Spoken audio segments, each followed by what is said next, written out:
ուղղակի էլի կոալիցիա կազմողները համենայն դեպս տվեք այն մարդկանց, որ հաստատ իրենց զայները հետո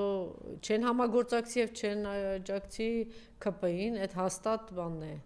եւ կպատժեն Հայաստան դաշինքն է եւ ուժեղ Հայաստանն է։ Իսկ մնացածները, ասենք, թող հետո չնեղանան, որ ասենք, որ դուք օգնել եք, ասենք, ԿՊ-ին։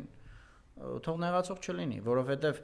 գիտեք, չէ, սահմանադրությունը ոնց է, ընտրական օրենսգիրքը ոնց է, ասենք ոչ մեկ չի կարծի, վայ ես չգիտեի։ Երկրորդն էլ օրենքի չիմացությունը չի ազատում պատասխանատվությունից, լինի իրավական թե բարոյական։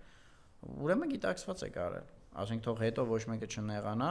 ասի բան, դե հիմա ինչ անենք, որը տենց է գրած, մենք էլ ենք ուշ, թեկուզ փոքր, որոշել ենք մենք էլ մեր տեսլականը ներկայացնենք։ Որովհետեւ Նիկոլին ասի տեսար, ես մասնակցելով օգնեցի, էլի մի կրճան փոքի էլի։ Պարզ է, բայց հանրային իրանք դուրս են գալու, ասեն, դե հիմա այ քեզ բան, որը տենց է գրած, ուրեմն ինչ, մենակ այդ մեծերը պետք է մասնակցեն, մենք էլ մեր տեսլական ունենք։